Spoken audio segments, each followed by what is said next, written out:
شرور أنفسنا ومن سيئات أعمالنا من يهده الله فلا مضل له ومن يضلله فلا هادي له ونشهد أن لا إله إلا الله وحده لا شريك له ونشهد أن سيدنا وسندنا ونبينا وشفيعنا وهادينا ومرشدنا ومولانا محمدا عبده ورسوله أرسله بالحق بشيرا ونذيرا صلى الله تعالى عليه وعلى آله وأصحابه وأزواجه وذرياته وبارك وسلم تسليما كثيرا كثيرا. أما بعد فأعوذ بالله السميع العليم من الشيطان الرجيم. بسم الله الرحمن الرحيم.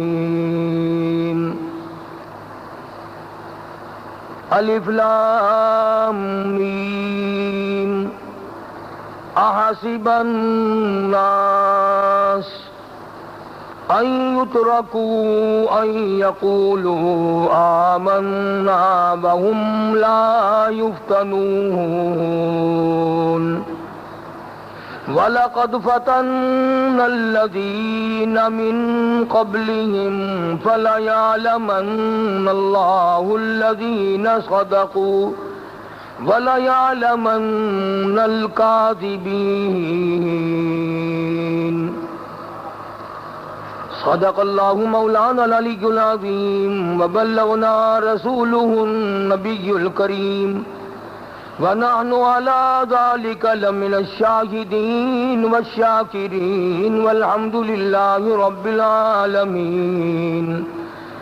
اللهم صل على محمد وعلى آل محمد كما صليت على إبراهيم وعلى آل إبراهيم إنك حميد مجيد. اللهم بارك على محمد وعلى آل محمد كما باركت على إبراهيم وعلى آل إبراهيم إنك حميد مجيد. قرآن کریم کی یہ چند آیات 20ویں پارے سورہ عنکبوت کی ابتدائی چند آیات ہیں. مالک کائنات نے سارے کے سارے کلام پاک میں انسانوں کی کامیابی کے لیے، فلاح و بہبود کے لیے، ان کی رشد و ہدایت کے لیے، انسانوں کی دنیا اور آخرت کو اچھے سے اچھا کرنے کے لیے قرآن کریم میں احکامات نازل فرمائے.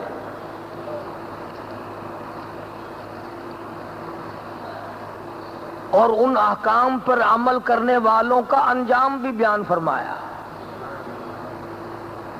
اور قرآنی احکام کی خلاف ورزی کرنے والوں کے انجام کو بھی بیان فرمایا.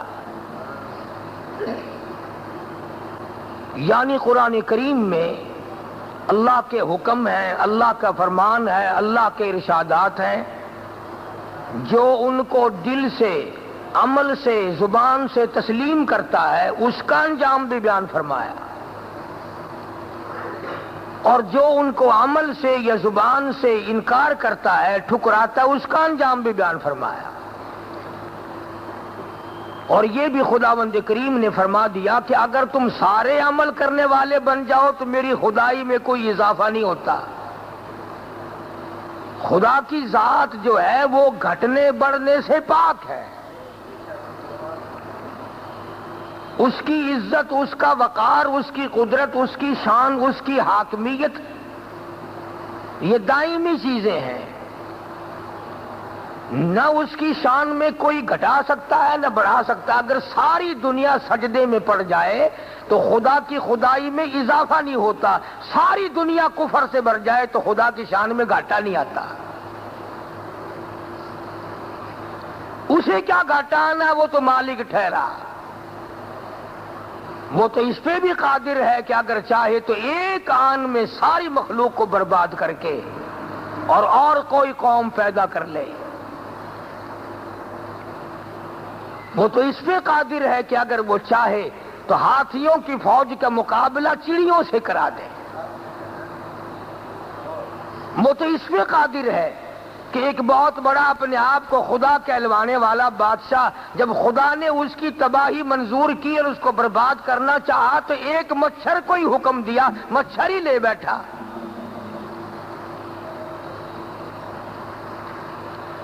ہلاک کرنے کے، برباد کرنے کے اللہ پاک نے مختلف ذرائع بنائے ہیں۔ کبھی وہ قوم سے مرواتا ہے، کبھی وہ فرشتوں سے پٹواتا ہے، اور کبھی وہ انسانوں کو انسانوں سے مرواتا ہے۔ اسی لیے فرمایا قرآن کریم نے کہ تم نے جو میرا کلمہ پڑھا ہے، میری ذات کا اقرار کیا ہے اور میری صفات کا اقرار کیا ہے، اور میرے نبی حضرت محمد الرسول اللہ صلی اللہ تعالی علیہ وسلم کی رسالت اور ختم نبوت کو تم نے تسلیم کیا ہے، تو میں بھی تو دیکھوں گا زبان کی نوک سے ماننا یا دل سے ماننا۔ بھی آپ اپنے دوستوں کو آزما سکتے ہیں۔ بعض دفعہ آدمی یوں ہی چلتے چلتے کہہ جاتا ہے یار 100 روپیہ چاہیے، انہوں نے کہا یہ لوگ نہیں یار مجھے نہیں چاہیے، میں یوں ہی دیکھنا چاہتا تھا کہ میرا دوست کیسا ہے۔ تو اگر ہم اپنے ساتھیوں، رشتہ داروں اور دوستوں کو آزما سکتے ہیں تو پروردگار عالم کو یہ حق نہیں کہ وہ بندوں کو آزمائے، اور آزمانے کے بعد پھر اس کو اختیار ہے کہ وہ جس قابل ہو اس انجام کو پہنچائے۔ تو خداوند کریم نے فرما دیا کہ اگر تم سب انکار کر دو تو میرا کیا بگاڑو گے؟ فرمایا فمن شاء فلیؤمن ومن شاء فلیکفر، تم سارے کے سارے ایمان والے بن جاؤ تو کیا فرق پڑتا ہے، سارے کافر بن جاؤ تو کیا فرق پڑتا ہے؟ نقصان کرو گے تب بھی اپنا، تباہی کرو گے تب بھی اپنی، فائدہ کرو گے تب بھی اپنا۔ میں نے ظالموں کے لیے بھی انتظام کیا ہوا ہے، اِنَّا أَعْتَدْنَا لِلظَّالِمِينَ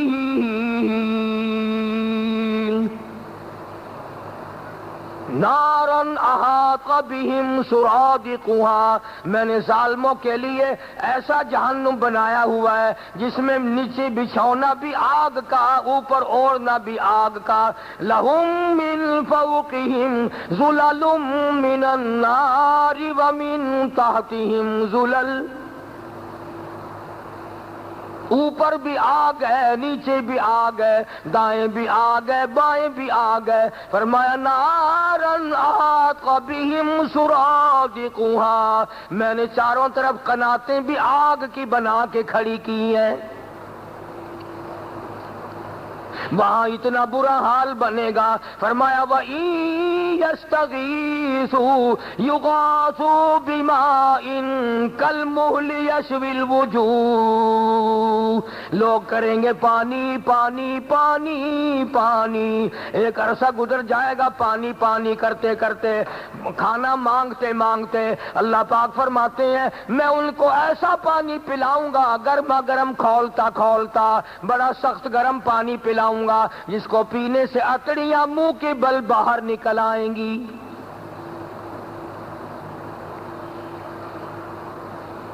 آواز آتی ہے فشاربون علیہ من الحمیم، فشاربون شرب الہیم، یہ گرما گرم پانی پیو۔ تم نے بھی تو میرے دین کو ٹھکرایا، میرے قرآن کو پیٹھ کی، میرے محبوب صلی اللہ تعالی علیہ وسلم کی اطاعت نہ کی، فرما برداری نہ کی۔ میں نے یہ تمہیں اس لیے عذاب دیا، ھذا نزلہم یوم الدین، تم نے میرے جیسے دین کی، میرے قرآن کی جیسی مہمان نوازی کی تھی، میں نے بھی تمہاری مہمانی کر دی۔ تم نے بھی تو دلوں میں یہی بٹھایا تھا، نہیں صاحب قرآن میں کچھ نہیں آیا۔ اب خداوند کریم نے کتنی بڑی نعمت دی رمضان المبارک کی، رحمتوں والی گھڑیاں عطا فرمائی، خیر و برکتوں والی ساعتیں عطا فرمائی، لیکن بے شمار قدروں نے پرواہ نہ کی، اور وہ اپنے آپ کو کامیاب سمجھتے ہیں کہ یہ لوگ پاگل ہیں جو بھوکے پیاسے رہے، ہم بڑے سیانے ہیں۔ اس سیانپت کا، اس ہوشیاری کا، اس چلاکی کا پتہ تو دم نکلتے ہی لگے گا، بس یہیں سے مسئلہ شروع ہو جائے گا۔ وہ تو صحابہ کرام تھے جو ہر مقام پہ پورے اترے۔ ایک صحابی نے عرض کیا، یا رسول اللہ صلی اللہ علیہ وسلم، قیامت کب آئے گی؟ پیغمبر کے شاگرد ہیں نا، مذاق تو نہیں، قیامت کب آئے گی؟ آپ نے ذرا غصے میں آ کر کے فرما دیا، کیا تیاری کر رکھی ہے؟ قیامت کا جو پتہ پوچھ رہے ہو، کیا تیار کر رکھا ہے؟ سبحان اللہ، پیغمبر کا شاگرد ہے نا، کہنے لگا میرے پاس، کہ ہاں تیرے پاس کیا سامان ہے، کیا تیار ہے؟ کہنے لگا جی میرے پاس سب کچھ تیار ہے۔ اس نے کہا کیا تیار ہے؟ کہنے لگا میرے پاس اللہ اور اس کے رسول کریم صلی اللہ علیہ وسلم کی محبت ہے۔ یا رسول اللہ، میں جب تک آپ کی زیارت نہ کر لوں میری پیاس ختم نہیں ہوتی، میں گھر میں بیٹھا بیٹھا بے چین ہو جاتا ہوں، آ کے دیدار کر کے دل کی تسکین بجھاتا ہوں۔ جب صحابی نے یہ عرض کیا تو حضور کریم صلی اللہ علیہ وسلم نے مسکرا دیا۔ تو بھی ہمارے پاس کیا تیاری ہے؟ وہ محبت بھی نہیں، وہ جذبہ بھی نہیں، وہ شوق بھی نہیں، وہ یقین بھی نہیں۔ اس لیے قرآن کریم میں اللہ پاک نے فرمایا، الف لام میم احسب الناس، کیا لوگوں کا یہ خیال ہے؟ احسب الناس، کیا لوگوں کا یہ گمان ہے؟ کیا لوگوں کا یہ خیال ہے؟ کیا لوگوں کا یہ ظن ہے؟ کیا لوگ میرے بارے میں یہ یقین کرتے ہیں ان یترکوا ان یقولوا آمنا، کہ ہم اتنا کہنے پر چھوڑ دیے جائیں گے لا الہ الا اللہ، صرف اتنا کہنے پر؟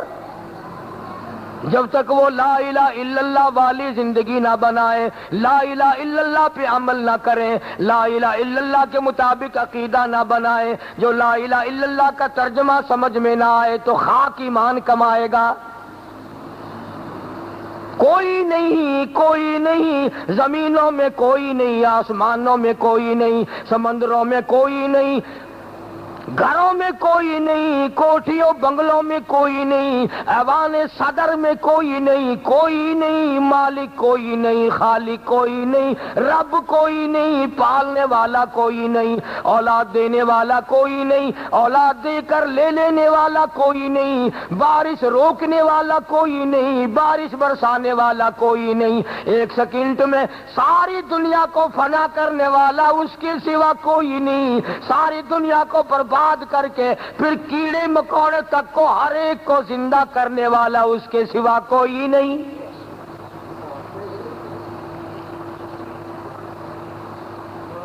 فرمایا لا الہ الا اللہ، اللہ کے سوا معبود کوئی نہیں، پوجا کے قابل کوئی نہیں، نظر نیاز کا حقدار کوئی نہیں، پرستش کے قابل کوئی نہیں، خدا بننے کے قابل اور کوئی نہیں۔ نہیں، اس لیے کہ یہ صفات اس کی ہے۔ ارے وہی خدا آج تمہیں کہتا الیس اللہ بکاف عبدا، اور میرے بندے کیا تیرے لیے آج میں کافی نہیں؟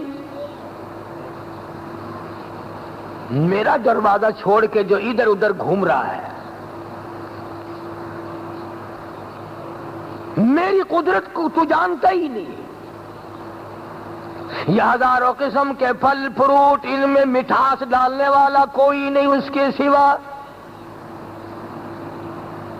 اللہ میاں کا شوگر مل کسی نے چلتا دیکھا کبھی کہیں کہ اس کارخانے کی چینی مالٹوں میں جائے گی، اس کارخانے کی چینی سیب میں جائے گی، اس کارخانے کی چینی آم میں جائے گی، اس کارخانے کی چینی آلو بخارے میں جائے گی، اس کارخانے سے تیار ہو کے خرمانیوں میں جائے گی، اس کارخانے سے چینی تیار ہو کر انگوروں اور کشمش میں جائے گی، چھواروں میں جائے گی۔ اگر خدا کے یوں کارخانے چینی کے چلتے، اربوں خربوں ٹن چینی لگتی ایک ایک فصل میں، لیکن وہ تو کہتا ہے کہ میرا تو صرف میرا کارخانہ یہ ہے، اذا قضى امرا فانما يقول له كن فيكون، میں کہتا ہوں ہو جا، بس وہ خود بخود ہو جاتا ہے۔ رنگ برنگی سبزیاں ترکاریاں میرے سوا پیدا کرنے والا کوئی نہیں، رنگ برنگے پھول پتیاں میرے سوا پیدا کرنے والا کوئی نہیں۔ پتے میں بناؤں، پتیاں پھول میں بناؤں، باغ و بہار میں پیدا کروں، ہوا میں چلاؤں، بارش میں برساؤں، اور اگر تجھے کوئی بیماری تکلیف آ گئی تو پھر دوسرے کے سامنے ہاتھ باندھے کھڑا ہے۔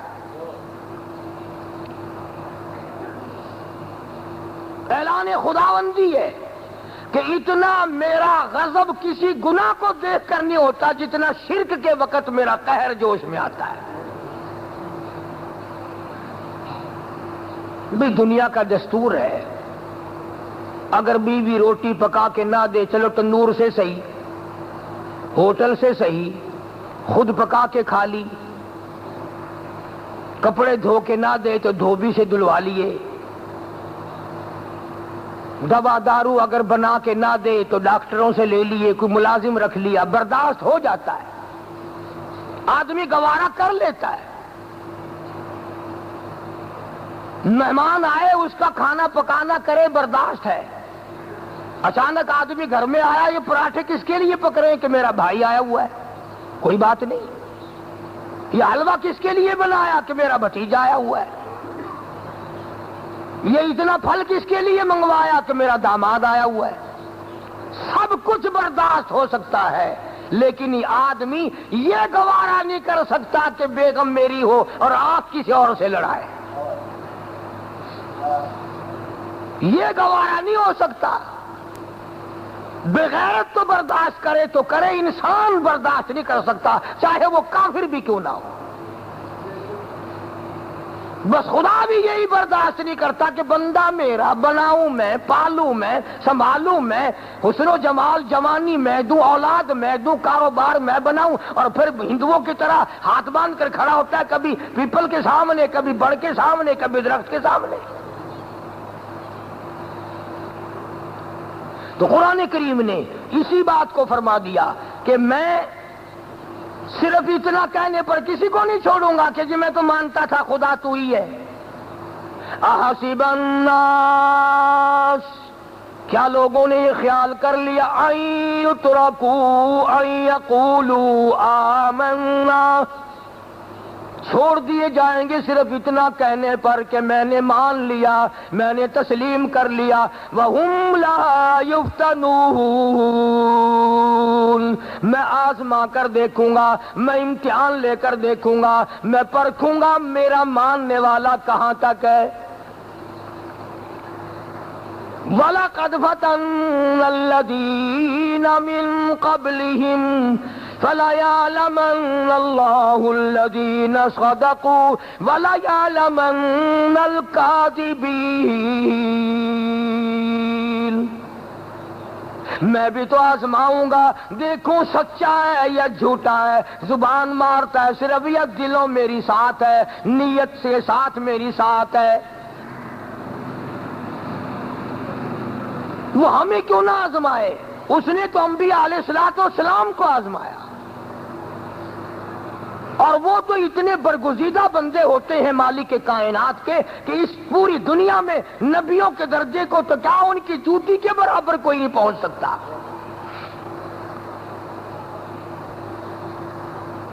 ہم لوگوں کے بارے میں کئی لوگ گپے بڑھا دیتے ہیں، او جی یہ نبیوں کو نہیں مانتے۔ اچھا آؤ میں تمہیں عقیدہ بتلاؤں اپنے بزرگوں کا۔ شمائل ترمذی حدیث پاک کی کتاب ہے۔ حدیث کہتے ہیں اس بات کو جو محمد عربی صلی اللہ علیہ وسلم کی زبان سے نکلی ہو، آپ کے فرمان کو، آپ کے قول کو حدیث کہتے ہیں۔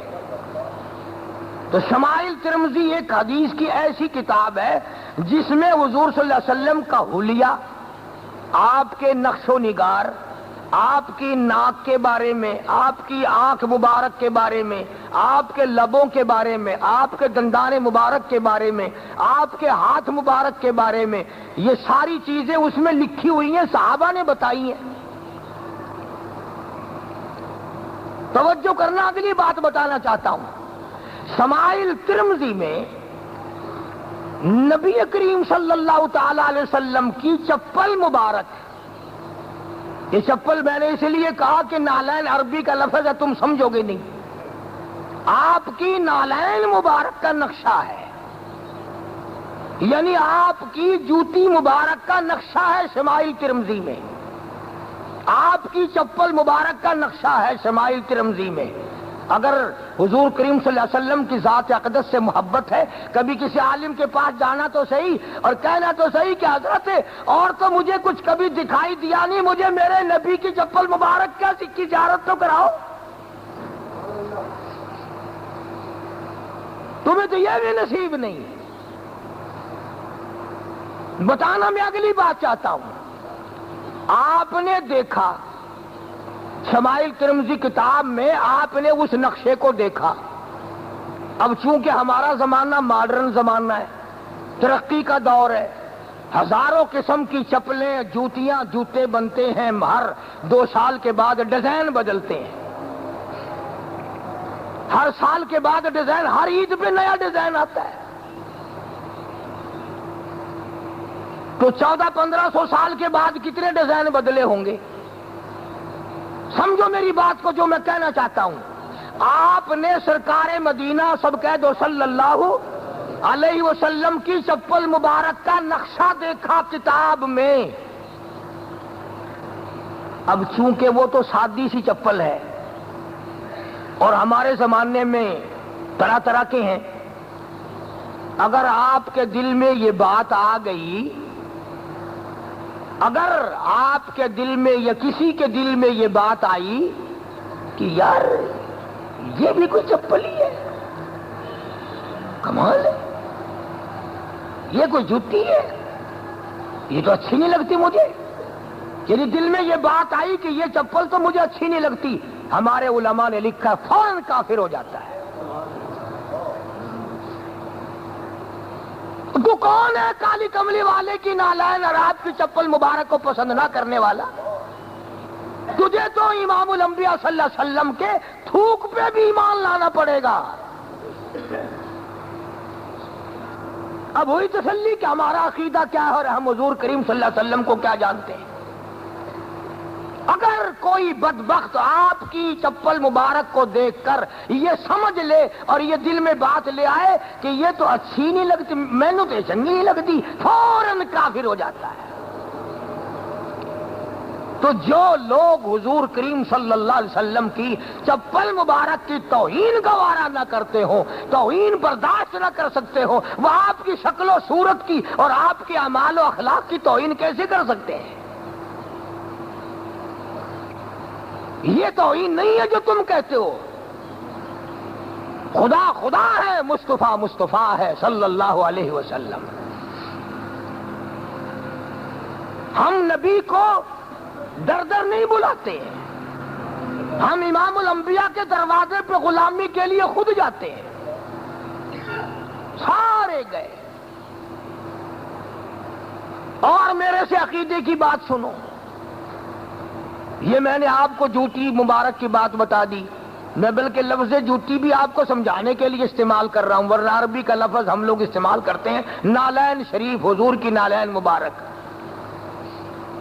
کوئی آدمی مدینے پاک گیا، اللہ سب کو لے جائے، اللہ سب کو مدینے کی گلیوں کی، مدینہ منورہ کی زیارت نصیب فرمائے. کوئی آدمی مدینے گیا اور وہاں شہر میں پھر رہا ہے اور دل میں یہ بات آ گئی، اس سے تو کراچی اچھا ہے، اس سے تو یار لاہور اچھا ہے، اس سے تو یار دلی اچھی ہے، فوراً کافر ہو جاتا ہے. یہ ہمارا عقیدہ ہے. اور تو کون ہے نبی کے شہر کو گھٹیا سمجھنے والا؟ علماء نے لکھا ہے کہ مدینہ منورہ میں ایک آدمی نے دہی خریدا اور وہ کھایا. اس کا کوئی دوست ملا،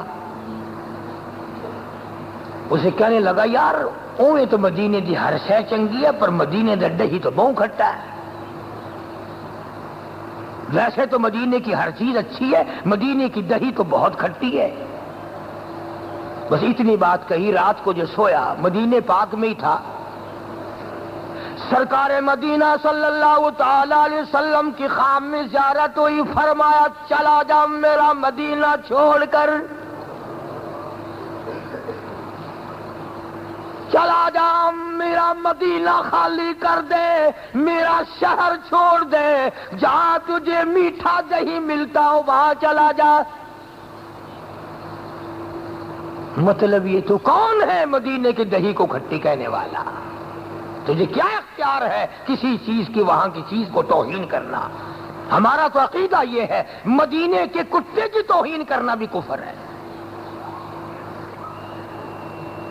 جناب مولانا محمد قاسم صاحب نانوتوی رحمت اللہ علیہ بہت بڑے اکابر بزرگوں میں سے گزرے ہیں، دارالعلوم دیوبند کے بانی ہیں. مدینہ منورہ میں جتنے دنوں بھی قیام فرماتے تھے کبھی جوتا نہیں استعمال کیا. اگر شاگردوں نے کہا کہ حضرت آپ جوتا نہیں پہنتے، فرمایا بھائی ڈر لگتا ہے کہیں جوتے والا پیر وہاں نہ پڑ جائے جہاں امام الانبیاء صلی اللہ علیہ وسلم کا قدم لگاؤ، توہین نہ ہو جائے میرے آقا صلی اللہ علیہ وسلم کی. اور اس پر بڑے عجیب عجیب اشعار کہیں، بڑے اشعار کہے ہیں. بغیر عشق کے ایسے شعر کوئی کہتا ہے؟ جناب مولانا قاسم نانوتوی رحمت اللہ علیہ فرماتے ہیں مدینے کی گلی میں کھڑے ہو کر فرماتے ہیں جیوں تو سگانے، جیوں تو سگانے حرم کے ساتھ پھروں، اور جیوں تو سگانے حرم کے ساتھ پھروں، اور مروں تو کھائے مجھ کو مدینہ کے مرغمار. اور میرے مولا میری زندگی اگر باقی ہے مجھے مدینے کے کتوں میں شمار کر لے. موت آئے تو مدینے کے پرندے مجھے کھائیں. کس قدر عشق ہے، کس قدر محبت ہے، کس قدر جذبہ ہے. تو قرآن کریم نے اسی لیے ان آیتوں میں صاف طور پر ارشاد فرما دیا کہ ہم دیکھیں گے آزما کر تم میرے نبی کی کتنی عظمت کرتے ہو، میرے نبی کا کتنا احترام کرتے ہو، کتنی ان کی بات کا، ان کی حدیث پاک کا کتنا وزن رکھتے ہو. آج ہم دوست کی بات مان جاتے ہیں، یار کی بات مان جاتے ہیں، پر کالی کملی والے کی بات نہیں مانتے صلی اللہ علیہ وسلم. ایک گروہ ایسا تھا، ایک طبقہ ایسا تھا، ایک جماعت ایسی تھی جنہوں نے سرکار کے اشاروں پہ گردنیں کٹا دی، جنہوں نے سرکار مدینہ صلی اللہ علیہ وسلم کا اشارہ پا کر کوئی ثابت نہیں کر سکتا کہ کسی صحابی نے گردن کے سرتابی کی ہو، سر ہلایا حضور کے سامنے. ٹوکا جاتا تھا، ان کے یہاں بڑا ادب تھا، بڑا احترام تھا، اور یہ سارے کے سارے خدا والے تھے، اللہ والے تھے۔ اپنا انہوں نے سامنے نہ بیوی نہ بچے نہ آل نہ اولاد نہ مال نہ عزت، اپنا کچھ نہیں سمجھا تھا۔ اس قرآن پہ جان دی سارے صحابہ کرام نے، چمڑے ادھیڑ دیے گئے صحابہ کرام کا قیمے بنا دیا۔ ایک جنگ ہوا ہے، جہاد ہوا ہے، لڑائی ہے کفار سے، کئی مسلمان شہید ہو گئے، ایک مسلمان زخمی پڑا ہے میدان جنگ میں، لڑائی کے میدان میں زخمی مسلمان پڑا ہے۔ اس کے پاس سے ایک آدمی گزرا، انہوں نے کہا کہاں چلا ہے؟ کہ شہر میں، لڑائی تو ختم ہو گئی تھی۔ انہوں نے کہا میرا بھائی ہے فلانا، اسے کہنا کہ مجھے موت کی پیاس لگی ہے، مجھے بڑی سخت پیاس ہے، اگر میرے مقدر میں ہوا تو اسے کہنا 2 گھونٹ پانی لے کر دوڑ کے آئے۔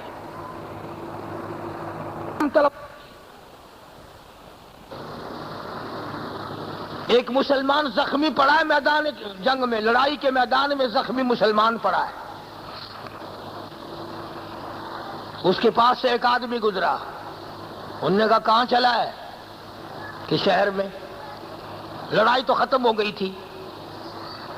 انہوں نے کہا میرا بھائی ہے فلانا، اسے کہنا کہ مجھے موت کی پیاس لگی ہے، مجھے بڑی سخت پیاس ہے، اگر میرے مقدر میں ہوا تو اسے کہنا 2 گھونٹ پانی لے کر دوڑ کے آئے۔ تیروں کے زخم، تلواروں کے زخم کھائے پڑا ہے محمد عربی صلی اللہ علیہ وسلم کا غلام، یعنی اپنے بھائی کو خبر بھیجی کہ جلدی آ پانی لے کر۔ اب پانی لے کے پہنچا، اب وہ پانی لے کے پہنچا اور وہ زندہ تھا۔ اس نے یوں برتن تھا یا مشکیزہ تھا یا لوٹا تھا یا کروا تھا، جو بھی تھا، یہ پینے کے لیے یوں اپنے منہ کے قریب کیا ہے۔ برابر میں ایک اور صحابی بھی زخمی تھا، وہ کہنے لگا بھائی اگر 1 گھونٹ فالتو ہو تو ہمیں بھی دینا، ہمارا بھی آخری وقت ہے، ہم بھی اپنا حلق گیلا کر لیں گے۔ تو چاہیے تھا نا کہ پہلے اپنا نمبر لگاتا، پی پا کے تھوڑا بہت بچتا تو دے دیتا۔ حضور صلی اللہ علیہ وسلم کی تعلیم کا اثر تو دیکھو، ٹائم بھی دیکھو کون سا ہے، موت کا وقت ہے، موت کی پیاس ہے، زخم تلواروں تیروں کے کھائے پڑا ہے صحابی۔ خدا کی قسم کھا کے کہتا ہوں 1 قطرہ نہیں پیا، کہنے لگا میرا اللہ مالک ہے، اس برابر والے کو پہلے پلا دے۔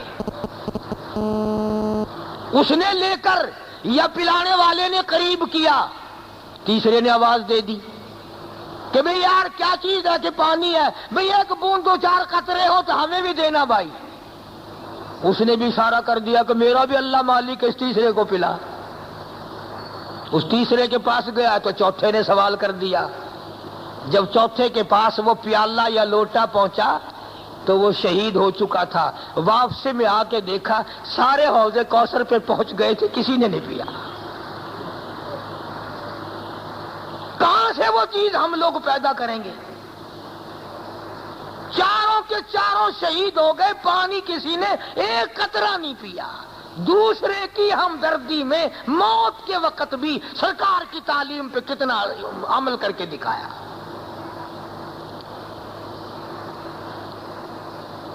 اور آج ہم تو اچھے بھلے موقع پر کھاتے پیتے زندگی حیاتی ہوتے ہوئے بھی کسی کی خیر خواہی کرنے کو تیار نہیں، پانی کا گھونٹ کسی کو دینے کو تیار نہیں۔ ایسے فرعون بنے ہم کہ خیر خواہی اور ہمدردی کا جذبہ بالکل ختم ہو گیا۔ مدینہ منورہ میں اللہ سب کو زیارت نصیب فرمائے۔ غربت بہت تھی، غربت بہت تھی، تنگ دستی تھی۔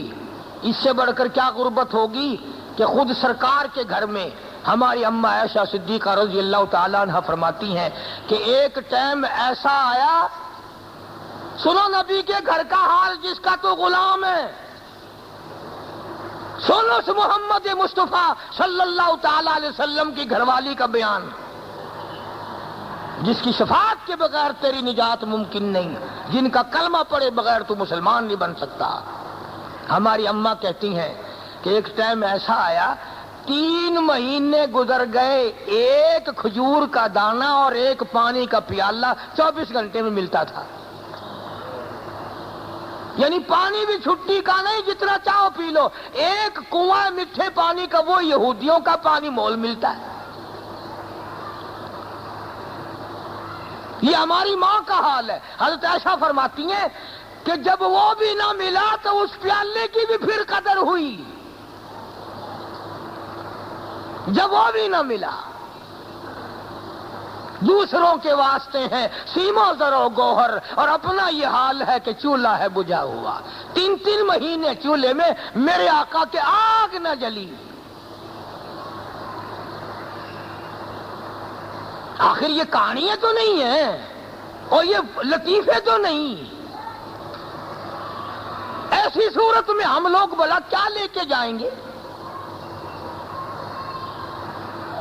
اور خدا نے ہماری ماؤں کے ساتھ کیا احسان فرمایا وہ بھی سن لو۔ کچھ فتوحات شروع ہو گئی مدینے میں، مال غنیمت آنا شروع ہو گیا، مال غنیمت کچھ آنا شروع ہو گیا۔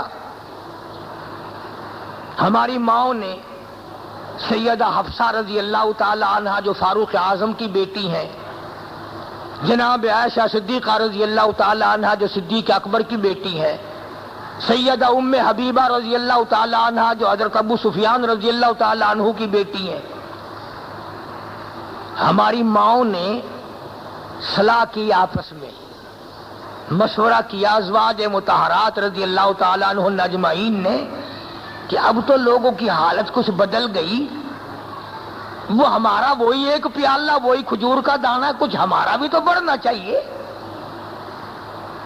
ہماری بھی خوراک میں کچھ اضافہ ہو۔ انہوں نے کہا ساری اکٹھی ہو کے اور چلو حضور صلی اللہ علیہ وسلم کے پاس عرض کریں گے۔ کیوں بھی ایمانداری سے بتاؤ، باوضو مسجد میں بیٹھے ہو، ایک عورت اگر اپنے خامن سے کہہ دے کہ میں تو اس ایک پانی کے پیالے میں گزارا نہیں ہوتا، تو یہ کوئی گناہ تو نہیں۔ 24 گھنٹے میں جو ایک کھجور کا دانہ ملتا ہے، اب یہ کافی نہیں، ہم نے کئی مہینے صبر کیا، اب تو کچھ حال بدل گیا، کچھ ہمارا حال بھی بدلو۔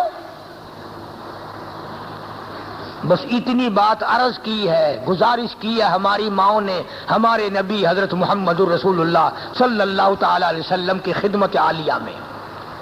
کوئی مطالبے کی صورت نہیں کہ اگر نہیں ملے گا ہم اپنے ماں پیو کے گھر چلے جائیں گے، یہ بات نہیں۔ ہم بھوکے کب تک رہیں گے، میں اپنے بھائی کے یہاں چلی جاؤں گی، میں وہاں یہ بات تو وہاں تھی ہی نہیں نا۔ اب نبی نے تو جو جواب دیا ہوگا۔ قرآن آ گیا، فرمایا یا ایھا النبی قل لازواجک ان کنتن تردن الحیاۃ الدنیا وزینتہا فتعالین امتعکن واسرحکن سراحا جمیلا۔ او میرے نبی کی گھر والیوں، اگر تمہیں فاقہ پسند نہیں، اگر تمہیں قناعت نہیں، اگر تمہیں تھوڑا پانی پسند نہیں، اگر تمہیں تھوڑا کھانا پسند نہیں، میں نے یہ تمہیں تھوڑی دولت دے رکھی ہے، تمہارا بستر ہو میرا محبوب ہو، یہ تھوڑی دولت ہے، تمہاری جھولیوں میں میرے محبوب کریم صلی اللہ علیہ وسلم کا سر ہوتا ہے، میرا قرآن نازل ہوتا ہے، یہ تھوڑی نعمت ہے۔ دھمکی دی اللہ نے، اگر تم نے میرے محبوب سے کسی بات کا مطالبہ کیا تو یاد رکھو میرے نبی سے الگ ہو جاؤ۔ دونوں چیزیں نہیں ملیں گی کہ تمہیں کھانا پینا بھی ملے اور میرا نبی بھی ملے۔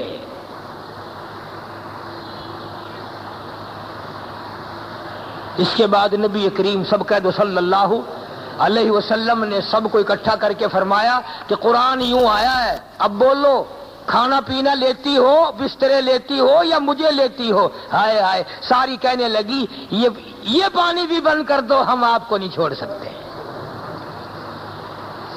یہ بھی بند ہو جائے، جو ملتا ہے ہم آپ کو نہیں چھوڑ سکتے۔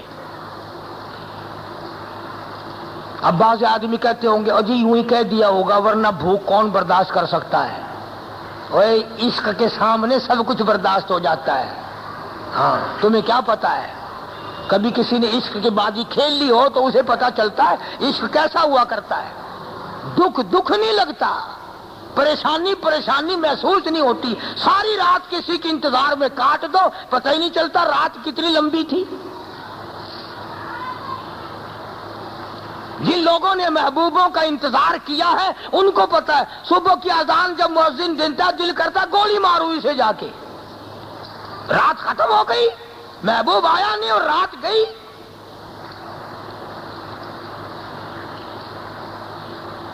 انہوں نے زبانی نہیں کہا، ہماری ماؤں نے زبانی نہیں فرمایا، بلکہ جناب عائشہ صدیقہ رضی اللہ تعالی عنہا، فاروق اعظم کا جب دور آیا رضی اللہ تعالی عنہ، اتنی فتوحات آئیں کہ دنیا میں اسلام کا جھنڈا لہرایا، کافروں کا مال غنیمت بن کے مدینے میں آیا. اتنی بڑی بوری بھر کے سارے سال کا خرچہ فاروق اعظم نے جناب عائشہ صدیقہ رضی اللہ تعالی عنہ کے گھر بھیجا. سال کا خرچہ کیا، بڑا اکٹھا خرچہ لے لو. حضرت عائشہ کے دربار میں جا کر کے بوری رکھ دی. فرمانے لگی یہ کیا چیز ہے؟ کہ جی روپے ہیں. کیسے؟ کہ جی آپ کا سال کا خرچہ ہے، فاروق اعظم نے بھیجا ہے. کہنے لگی اتنے؟ کہ ہاں یہ سارے سال کا خرچہ ہے. ہائے ہائے، اپنی خادمہ سے یوں فرمایا، سارے کہو سبحان اللہ. اپنی خادمہ سے یوں فرمایا جلدی کر اس گٹھڑی کے درمیان اور میرے درمیان پردہ لٹکا دے. خدا کی قسم میری تو آنکھ اس کو دیکھنا بھی گوارا نہیں کرتی، میری تو آنکھ اس کو دیکھنا بھی گوارا نہیں کرتی. اور پھر خادمہ سے فرمایا جا مدینے میں اعلان کر دے، جو بھوکا ہو، جو غریب ہو، جو بیوہ ہو، آ جاؤ عائشہ کے دربار میں خیرات بٹ رہی ہے. تھالی بھر کے سب کو دے دیا. اور آخری بات سنو، دل پہ لکھ کے لے جاؤ. شام ہوئی اسی دن جس دن بوری روپیوں کی بانٹی، وہ خادمہ جو تھی نا خدمت کرنے والی، حضرت عائشہ رضی اللہ تعالی عنہ سے کہنے لگی روزہ کائے سے افطار ہوگی آج؟ روزے سے تھی حضرت عائشہ رضی اللہ تعالی عنہ. کہ روزہ کائے سے کھول لوگی آج؟ روزہ کائے سے کھول لوگی آج؟ انہوں نے کہا کچھ نہیں ہے. کہ کچھ نہیں ہے. خاتمہ کہنے لگی اگر 2 ٹکے کا گوشت منگا لیتی اس گٹھڑی میں سے، وہ جو بوری آئی تھی روپیوں کی، اگر 2 پیسے کا 1 ٹکے کا گوشت منگا لیتی تو میں تمہارا گوشت پکا کر روزہ افطار نہ کراتی آج. حضرت عائشہ فرمانے لگی اب تاننا کیوں دیتی ہے؟ تو نے اس وقت یاد دلانا تھا. تو تاننا کیوں دیتی اب؟ یعنی اپنے روزے کا بھی فکر نہیں کہ روزہ بھی تو کھولنا، کچھ تو رکھے گھر میں. بوری روپیوں کی تقسیم کر دی. سال کا خرچہ آیا تھا، آدھے دن میں تقسیم کر کے ختم کر دیا، اور اپنے روزے افطار کرنے کے لیے بھی 1 ٹکا نہ بچایا.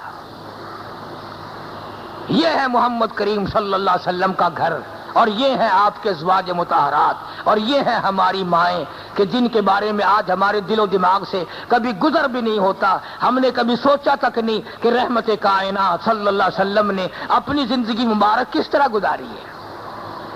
بس ہم تو یہ سوچ لیتے ہیں اور جی وہ تو نبی تھے، ہم نبی تھوڑا ہی ہیں. اور ٹھیک ہے نبی کا غلام تو ہے نا، اور نبی کا دیوانہ تو ہے نا، اور نبی کے چاہنے والا تو ہے نا. آپ پھر یار کی ہر ادا پہ جان دے، پھر یار کی ہر ادا پہ مر مٹ. اس کا نام عشق ہے، اس کا نام سوز و گداز ہے، اس کا نام محبت ہے. وہ سارے بزرگوں نے اسی پر جان دی ہے. آپ کے کرتے مبارک میں بٹن اور گودام کے بجائے کیکر کے کانٹے لگے ہوئے ہوتے تھے. ہاں یہ میں اس پیغمبر کا حال تجھے سنا رہا ہوں جس نبی کو خدا نے یہ فرمایا تھا میرے محبوب صلی اللہ علیہ وسلم اگر زمین پہ تھوک دو اور اگر آپ چاہیں تو زمین پہ آپ تھوکیں چاندی میں بنا دوں گا. میرے محبوب صلی اللہ علیہ وسلم نگاہ آپ پہاڑ پہ ڈالیں، اگر چاہیں تو سارے پہاڑ کا سونا میں بنا دیتا ہوں. تو یہ بات میں نے اس لیے عرض کی کہ رمضان المبارک جیسی نعمت آئی، اللہ نے نعمت کی، وہ مہینہ خیر و برکت سے آیا اور رحمتوں کا می برساتا ہوا چلا گیا۔ خوش نصیب ہیں وہ لوگ جنہوں نے کمائی کی، خوش نصیب ہیں وہ لوگ جنہوں نے فصل کما لیا، آخرت کا فصل کما لیا، اور بد نصیب ہیں وہ لوگ جنہوں نے رمضان کا اکرام نہ کیا، احترام نہ کیا۔ بہت ممکن ہے اگلے رمضان سے پہلے موت واقع ہو جائے تو ساری چیزوں سے محروم رہ جائیں۔ اس لیے میں نے یہ ان آیتوں کا ترجمہ ذکر کیا آپ کے سامنے۔ خدا کہتا ہے، فرمایا ان یترکوا ان یقولوا آمنا وهم لا یفتنون، یہ خیال نہ کرو کہ یوں کہنے پر چھٹ جائیں گے آمنا آمنا، اجی ہم تو کلمہ پڑھنے والے ہیں جی۔